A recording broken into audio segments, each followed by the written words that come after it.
Good morning and welcome to Enterprise Morning. Reaching you from Enterprise Television, I am Henry Igwebike. Let's kickstart today with our newspapers, and from there will be our conversation equally for today. Do well to be part of what we do. Have a say in what we say. You can reach us when you visit us at enterprisetvnews.com. You may equally like, comment, and follow us on all our social media platforms at Enterprise TV7. Very so honored to have joining me right here in our studios, Emeka Madunago, journalist, public affairs analyst, development communicator, to see through all that we have from our newspapers and crisscross into our conversation for today.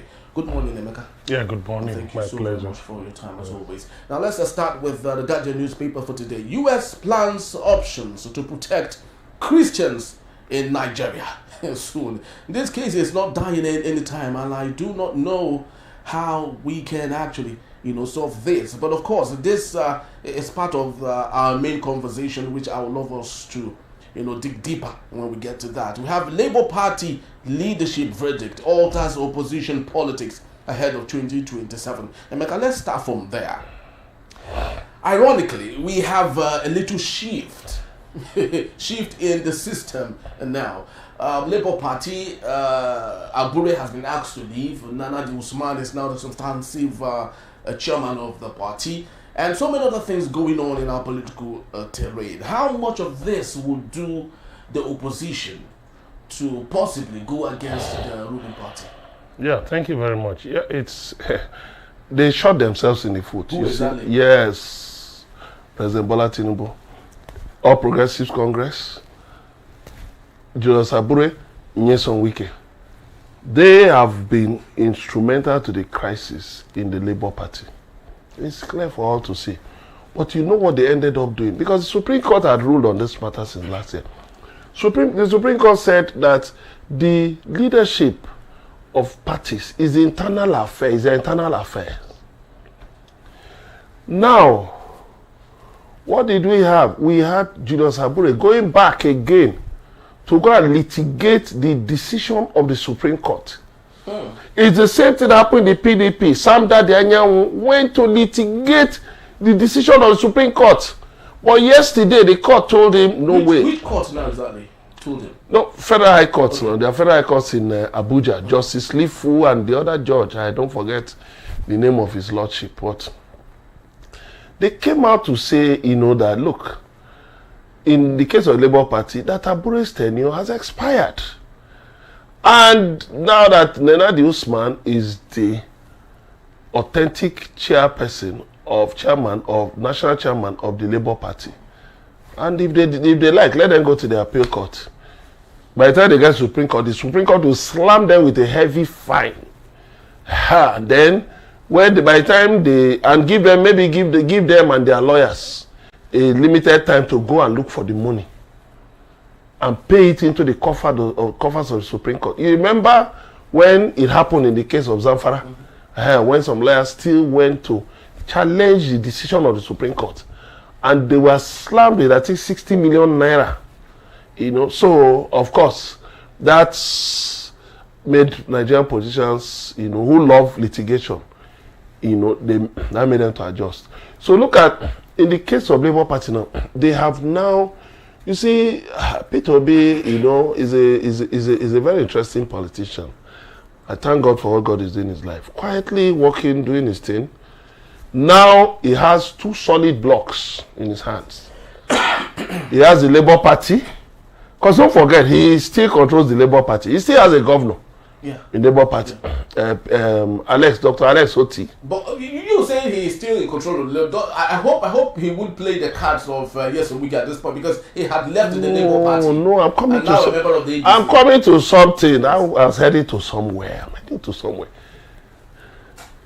Labour Party, Nenadi Usman and others are still his people. Okay. Governor Alex Oti of Abia State is still his man. So they are holding down Labour Party for P2B. P2B is in ADC, the coalition. Labour Party is a single party. So when it now comes to negotiation, remember, Atiku Abubakar left the PDP, just abandoned the PDP, did nothing to remedy the PDP. The only person who remained, the only heavyweight Remaining in PDP now is Dr. Goodluck Jonathan, former president. Now, when it comes to negotiation, you can't just negotiate. You must negotiate from a position of strength. And Peter Obi is in that position of strength. He has the Labour Party with him. He has the obedience with him. But that those will not decide from a party room who will be the candidate for the ADC. Don't worry. Remember, his party. Don't worry. Let me tell you. Peter Obi only declared for ADC. Okay. Has he shown you his membership card? So are you saying he might go back to the Labour Party? Now let me tell you something. He might still be in the Labour Party. He's a politician. He only told you. He only told us on December 30, 2025 that he declared for ADC. Right? Remember Rochas Okorocha went to the Senate on the platform of the APC. But Rochas Okorocha controls the Action Alliance, AA, with his son-in-law, Uche Nwosu. Yeah. Can you see that?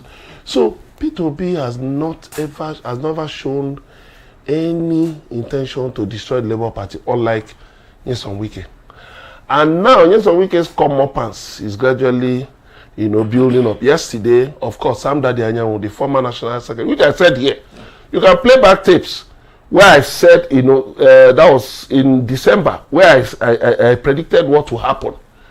That by December 8th, when the tenure of the Umar Damagun, NWC, caretaker NWC will end, that the case Sam Dadi Anyanwu took to court will cease to have effect. Go and play the tapes back. Go and look for the video and play it back. I said it here. That I said it on this table. That it will be forced. That the court would either throw the case out or he will withdraw the case. Because he has no locus. Now, they said they set up a caretaker committee. Of course, INEC has said that the letter he wrote saying that they have set up a caretaker committee was done against due process. Now he has withdrawn his suit. So the caretaker committee they set up is null and void. It's non-existent. So to all intents and purposes, is Tanimu, Dr. Tanimu, who is the authentic chairman of the PDP, because with Sam Dadi Anyanwu's case out, the only case I think remaining is that of Nyesom Wike, that their caretaker group, right, that went to court. Of course, you cannot put nothing on nothing. It's the same thing with the Labour Party. If Julius Abu realized, let him go to the appeal court, then he will be reminded of what the appeal court told him, of what the appeal court ruled concerning this matter. Then let him now go to the Supreme Court, and there he will now meet his political Waterloo. But where do you think all of this seismic pool or avalanche is coming from? Is it that the ruling party would love to, No, the problem is that INEC has not shown good faith. I don't want to say. At what point? Totally in both cases. Once the Supreme Court had ruled, remember there was a case, this same leadership issue, concerning the PDP in 2018, involving former governor of Kaduna State, Ahmed Mohamed Makarfi. When they went to court, and I think was it Justice Nikki Toby, I think, if I'm, correct me if I'm wrong, who read the lead judgment and said that the issue of leadership of parties, leadership of a party, is the party's business. That it has nothing to do, it's not something that you just decide today, no, this person can be the national chairman, no, tomorrow. It was clear, the Supreme Court was clear.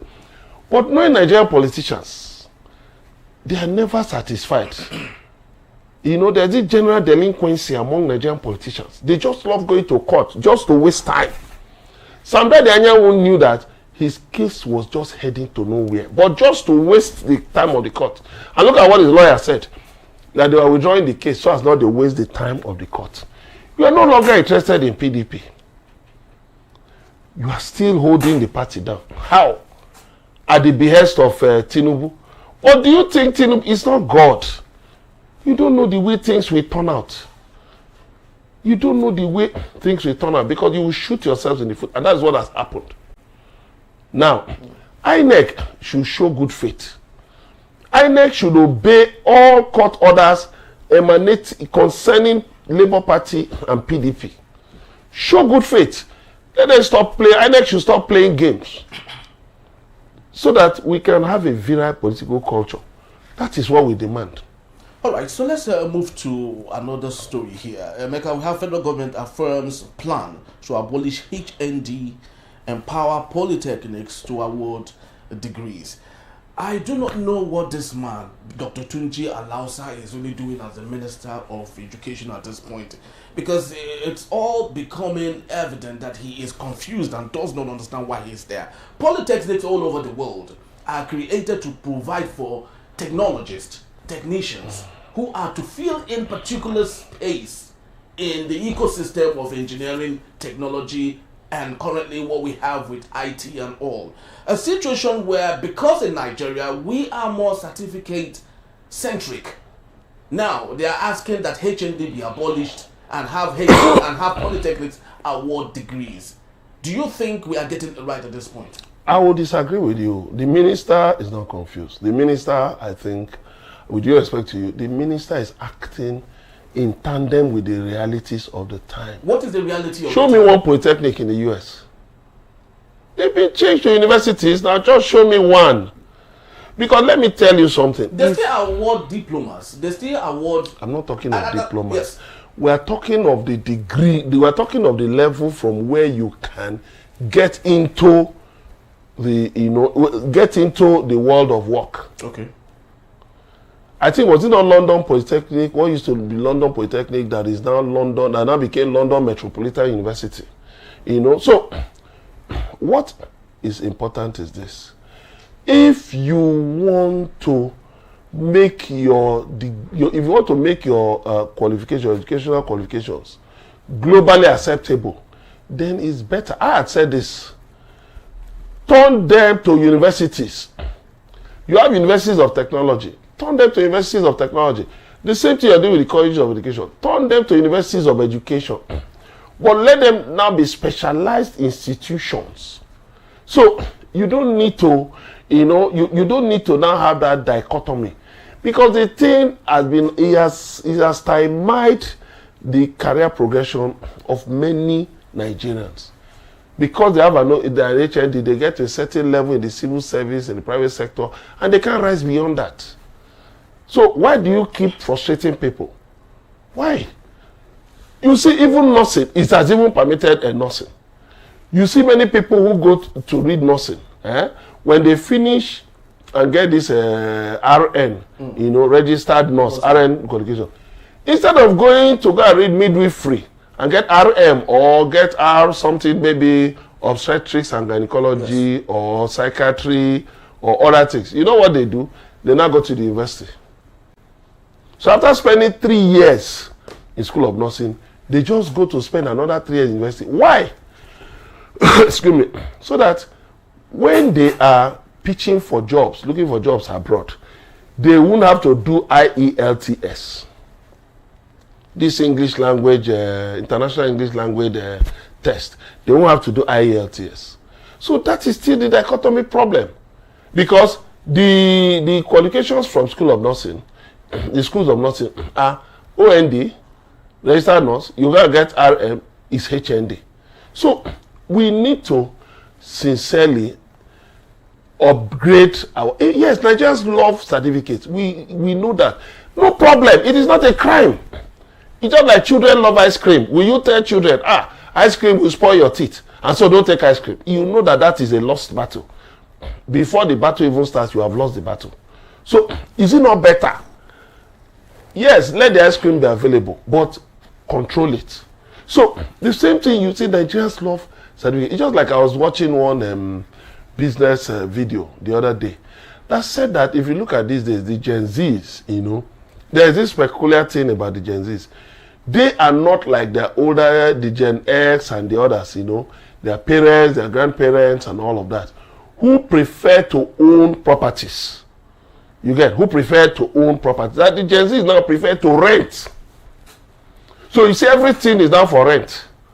Uber, instead of the generation of their parents and grandparents would work to own a car. Yeah. But Gen Zs will work to get Uber or get Bolt or get any of those any of those ride-hailing services. They will work, they don't mind. They rent so many things. Get somebody who will come and clean the home, just on an ad hoc basis. But the previous generations prefer to hire a house help. In fact, or a nanny. It's even becoming worse now that young girls right now want to give birth to true surrogate. True surrogate. Thank you. That's another way of renting. That's another way of renting. So we now have a renting generation. Now, what did that person say? The person said, "It is not. Don't criminalize. Don't make it look bad." Now, what it presents is that it shows that the Gen Z is that they are customers of a different kind. They are clients of a different kind. So, what you do is that take advantage of that clientele. If they want to rent, no problem. Whatever they want to rent. If they want to rent the shoes they will wear, provide rentable shoes. If they want to rent clothes, provide rentable clothes. But don't throw that market segment away.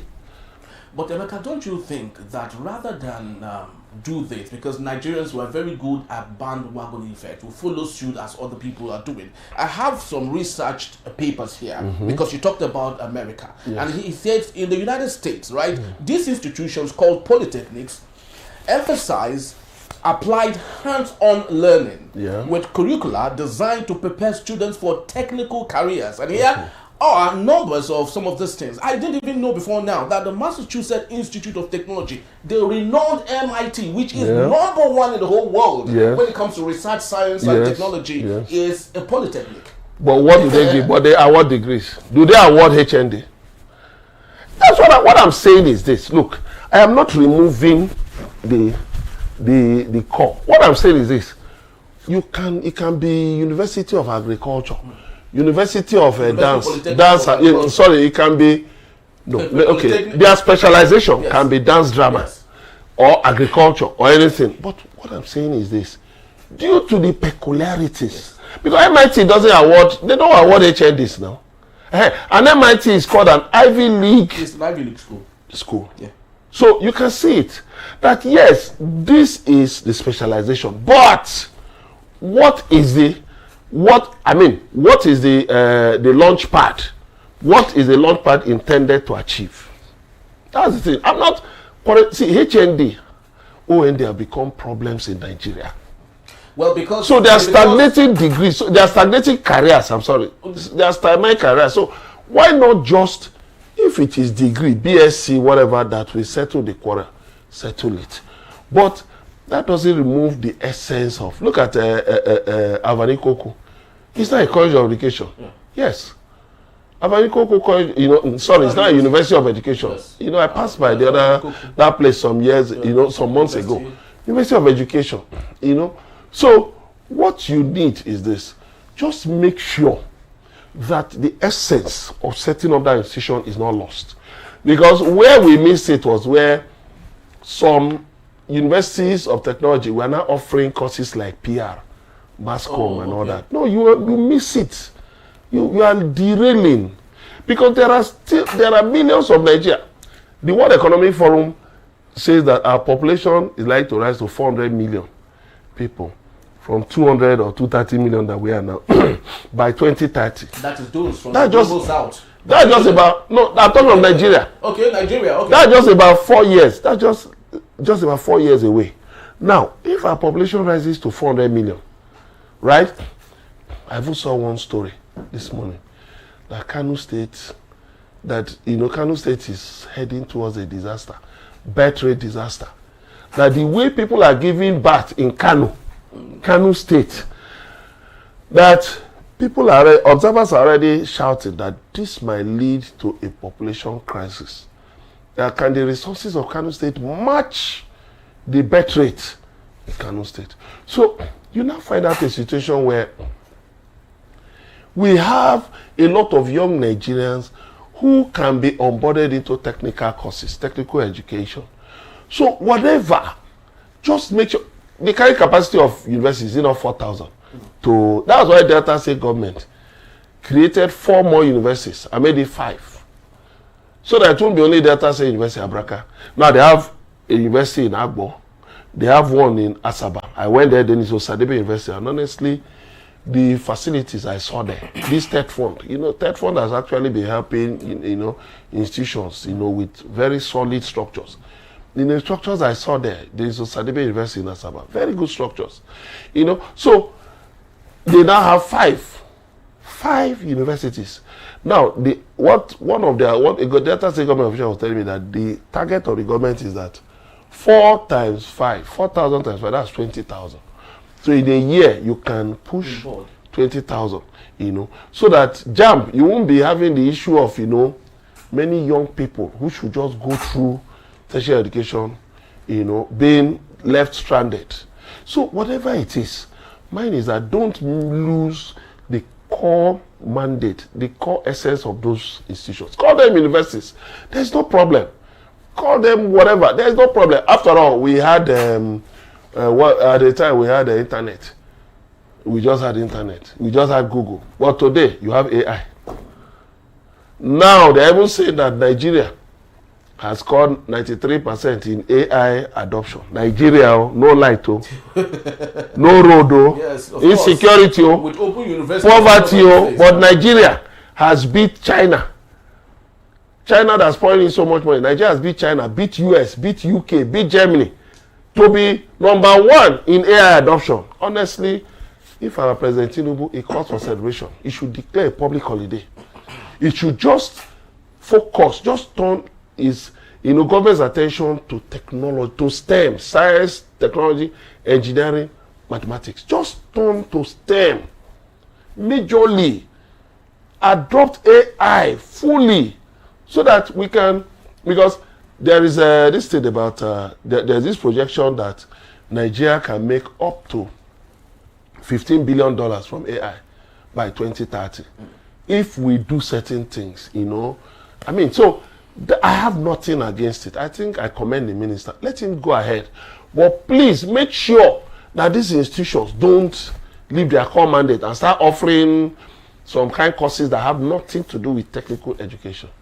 All right, we truly do hope that will be addressed. And what's the name of this minister of digital communication and what's Dotun? Is it Bosun Tijani, exactly. Bosun Tijani. Rather than him concentrate on his 3MTT or whatever it is that he calls it, with no traction whatsoever and so much money being channeled into that area, we do not see who he is equipping. Rather than do that, why not concentrate in doing something better? If private and corporate bodies can bring up who wants to be a millionaire and Big Brother Nigeria, why can't we have a Big Brother Nigeria for people in technology so they can come compete amongst themselves? Simple, yes. Thank you. Offer prices like maybe 1 million naira. What is 1 million? 10 million. If Big Brother can go home with 150 million, why can't they offer this guy 50 million? Even 200 million. 200 million. So we can get the best of the best. The best of them.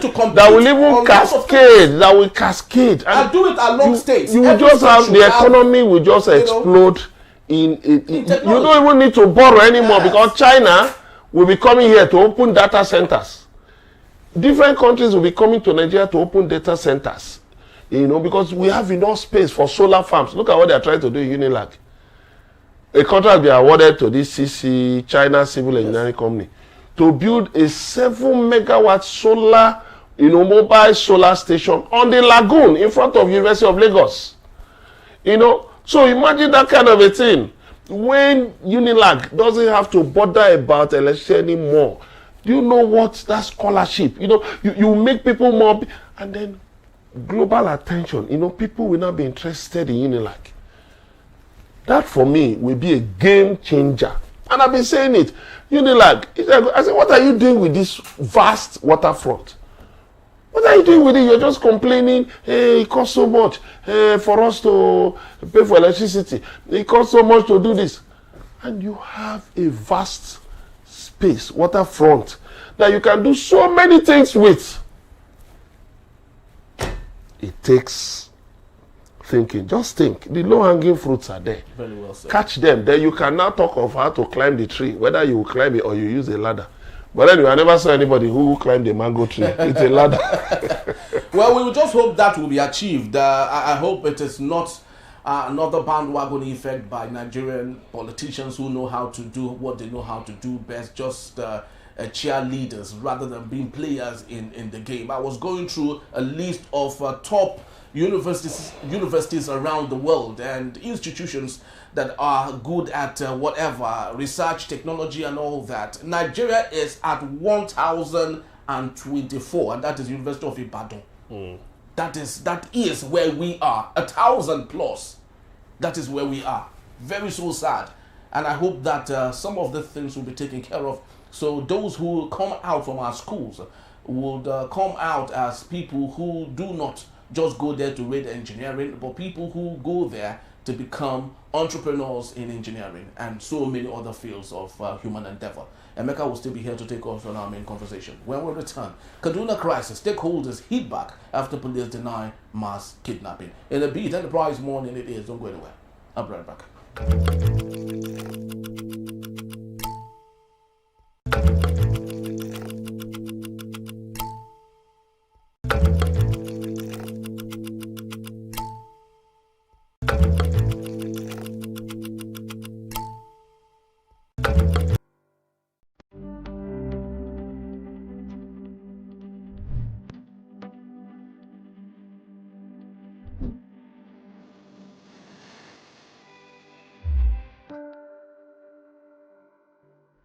Thank you so very much for being back, and if you just joined us, Enterprise Television it is. Let's get to our conversation for today. Stakeholders across the country have condemned the initial denial by the police and Kaduna State Government of the reported mass abduction of worshippers in Kurmin Wali, Kajuru Local Government Area, calling for public apologies and the immediate rescue of the victims. Report indicated that at least 177 worshippers were abducted from 3 churches by bandits, a claim falsely denied by the state authority and the local council chairman. A group including the Arewa Consultative Forum, ACF, Christian Association of Nigeria, CAN, Southern Kaduna Peoples Union, Pentecostal Fellowship of Nigeria, PFN, and Adara Development Association, and the Evangelical Church Winning, that is ECWA, criticized the handling of the incident. Their concerns followed confirmation by Inspector General of Police Kayode Egbetokun that the abduction did occur. ACF described the authorities' response as disappointing and poorly coordinated, warning against denial tactics. It can also faulted police communication, urging transparent engagement and the safe rescue of all abducted worshippers. Let's get talking. Emeka Madnago is still here with us. Emeka, very sad one. When we thought that would come and go. These denial tactics of current administration of President Bola Ahmed Tinubu, I do not know. Is it that they feel that the $9 million that they had given to DCI would find a way of masquerading a real live abduction case? Let me tell you. First of all, I'll say the National Security Advisor, Nuhu Ribadu, should resign with immediate effect. I'll just say that. I've said these things since. We'll continue to have this embarrassing situation because Nuhu Ribadu cannot handle national security. He cannot. But what is his antecedent? Where has he... He retired as an AIG of police. What spectacular things did he do apart from EFCC? Let me tell you. You see, they have brought up non-kinetic approach. That is appeasement. But like I've always said, terrorists don't repent. Terrorists don't change. You cannot appease terrorists. They will keep demanding and demanding. One of those communities was a place where these terrorists had kidnapped people in the recent past, and they got some millions, or 2-point-something million from them. And then you now didn't increase security there. By the way, what has happened to the Safe Communities Initiative of the police, the Safe Camps? It was a project of 1 billion naira some years ago under the former President Muhammad Buhari that was supposed to provide police, police camps in different places in, far-flung communities to protect those communities. The money disappeared. I thought President Bola Ahmed Tinubu had allowed for forest guards to go safeguard our forest. Who can the guards? Each state will have just 7,000 guards to protect how many people? You see, it is not about the numbers. If you like, you can have 2 million forest guards. You will just end up populating spaces without making impact. And that is what is going on. No, Ribado has not been able to get a handle on the security situation in the country. And that is it. How can you look at denying? Is it that churches don't know their members? Is it that churches don't know that their members were kidnapped? In fact, they published the list yesterday. No, people challenge the Kaduna State Commissioner of Police to arrest them if they were lying. So out of shame, the Inspector General of Police had to come out and say, yes, now look at what happened. Even the local government chairman was said to have gone around to tell the people not to speak to the media. Height of irresponsibility. That local government chairman is utterly irresponsible and should resign. What sort of character is that? Is it not better to say that we are still coordinating with security agencies to get the true picture? Why would you come out to lie? What exactly do you intend to gain? People's lives? If it was his wives and children that were kidnapped, would he be saying that? If he was the one kidnapped, would he be saying that? Why have they got to a point where, you see, these people, this Tinubu administration is a very dangerous administration. No? Honestly speaking, no, they don't have the interests of Nigerians at heart. No? To be honest with you. Because the way they are not taking insecurity, they are now trying to follow the Buhari template that was irresponsible. They're telling the media, please downplay terrorist attacks. Why would I downplay terrorist attacks? If you are the one kidnapped, will downplay it? You are trying to downplay the unfortunate incident involving that Brigadier Uba, who was kidnapped some months ago. Killed. Brigadier General Uba. You are trying to downplay it. You're not trying to blame the media. A country of irresponsible politicians, all they just keep doing is looking for blame. Who to blame? Blame game. Instead of sitting down to think. You now run to give 9 million to a hungry set of people who can't achieve anything. And let me tell you, that screwdriver story written by New York Times is going to hit the New York Times reputation very seriously. Because if you look at New York Times, if you look at their house policy, they say when they get to know, when their attention is drawn to a story that they carried, and not in the people's interest, that they will take remedial actions.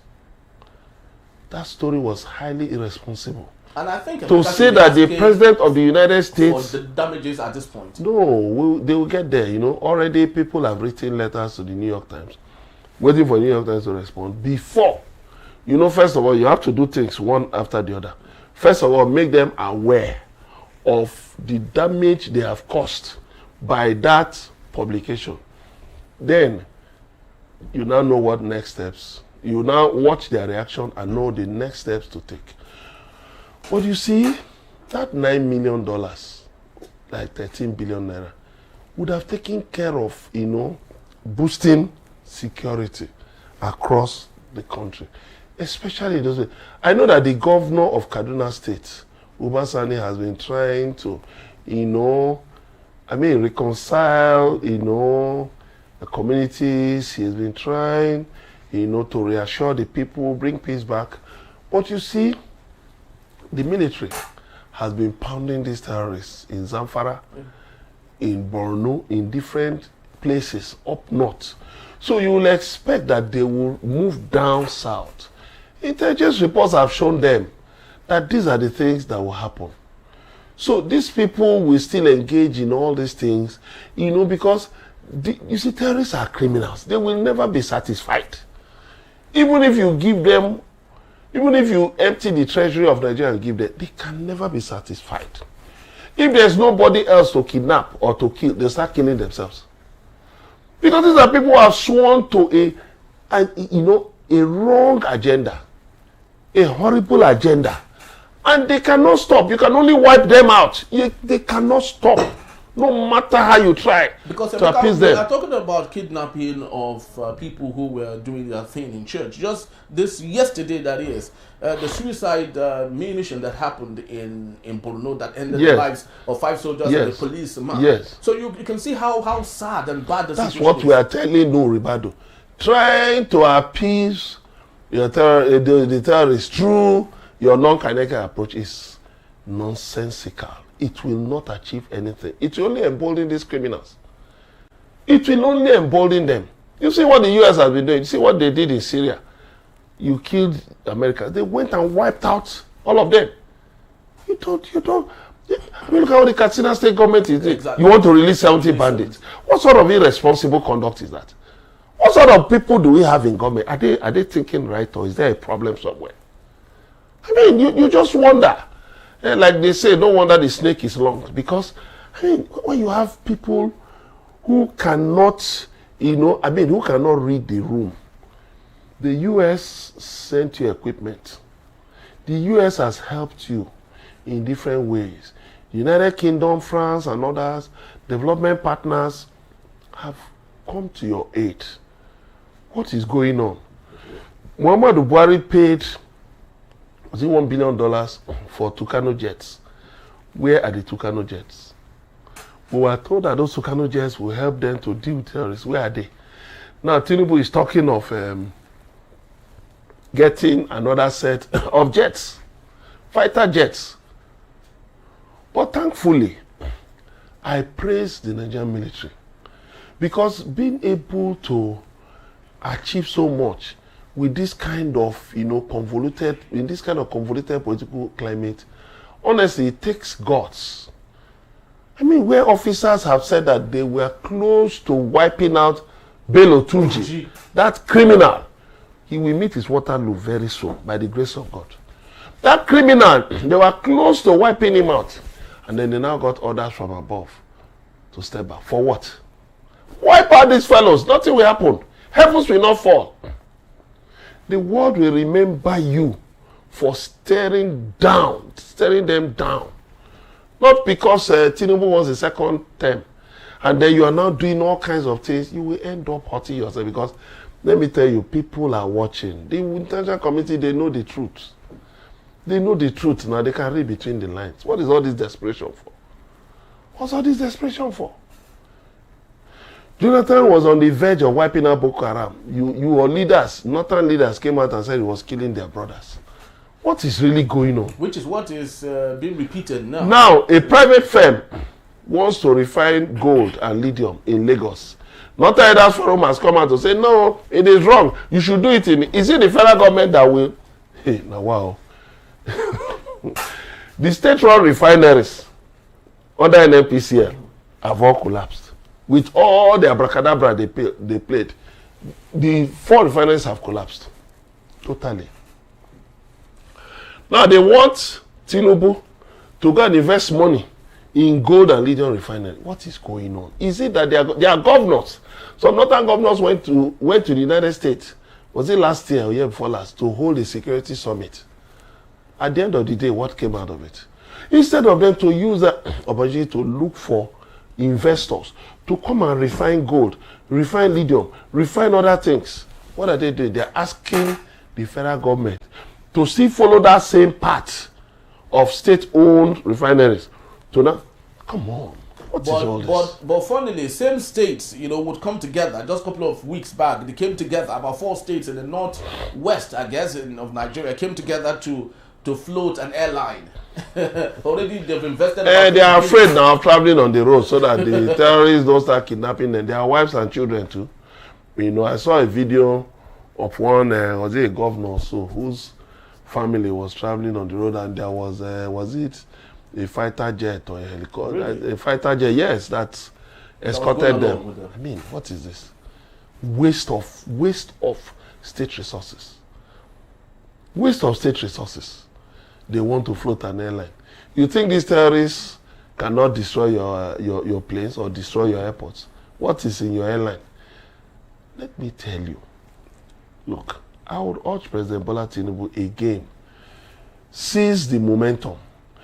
US President Donald Trump is sending Alison Hooks, the US Undersecretary for Foreign Affairs, is sending the woman to Nigeria and some other countries.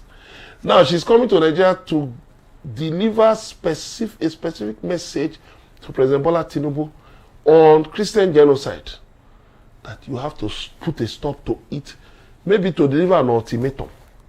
He must put a stop to it. Maybe give a 3-month ultimatum. Or else the US will even go as far as putting ground troops in Nigeria to wipe them out. You see, it's not about 9 minutes. Look, let me tell you. If you study politics of ideology, the sad thing is that in Nigeria, we don't play politics of ideology. We only play politics of put in my pocket, politics of defection and all that. Go and study ideology, how powerful ideology is. You know, Donald Trump, his supporters are right-wing. Mm-hmm. And issues about Christianity, about religion, Christian religion, are those things that they push so much, they push so high. Go and look at past elections in America now. Go and look at those states, those battleground states. Go and look at those states that are, you know, that have heavy, that are regarded as heavy Christian, that have heavy Christian populations. Why did they matter in successive U.S. elections? Why would they invite top pastors, Pentecostal pastors, to the White House to meet with the president, to pray for the president? Why? And you think that they now come with, you know, with this narrative of Christian genocide, and you think they are joking? This is right-wing ideology, and they are pushing it, and they will achieve the purpose they have written down for it. If you like, you can publish 1 million stories in New York Times. They don't care. In fact, the more you publish, the more you now show them how culpable you are. We've told these people, look, concentrate on wiping out these terrorists. But what are you doing? You are saying they're also killing Muslims. Okay, since they're also killing Muslims, no problem. Now, it means that you cannot... Now, they've added it that the violence affects people of different faiths. No problem. Now, what it means is that there is a serious problem that needs to be addressed. That you are incapable. You are incompetent. You cannot deal with insecurity in your country. And then we will come and help you to deal with it. And with this Christian genocide, remember, what did they do in Maduro? In Venezuela, Nicolas Maduro. They brought that narrative of drugs and illegal immigration, illegal migration. And you saw how the Trump administration kept pushing it. I would say go to Google. Anybody watching this, go to Google. Go and see what Donald Trump said shortly before the election during his first term. There's a story online about what he said he was going to do if he won a second term in 2020. Go and check and see what he said he was going to do. Look at what he did when that American citizen was kidnapped in Kaduna State. He sent Navy SEALs and they rescued the man. And he said he was going to do more than that if he got a second term. Now he has a second term. And whatever narrative they push out, they are going to push it to the end. Though. They are going, if you like, empty Nigeria's treasury into lobbying, you're wasting your time. Because they've already set that framing, and they brought Israel. They brought Israel into the mix. Remember when Kashim Shettima, Vice President, went to the United Nations General Assembly last year and was canvassing for a two-state solution, you know, to the Middle East crisis, Israel and Palestine. Yes. Now they are saying, okay, fine. We too, we can also canvass the same two-state solution or multi-state solution. For Nigeria. For Nigeria. Starting first with a state for Christians, with an independent nation for Christians. Yes, now, after all, what is good for the goose, for the gander, is good for the goose. Since you recommended that for us, and already President Donald Trump is, looking at whether it will work. And okay, fine.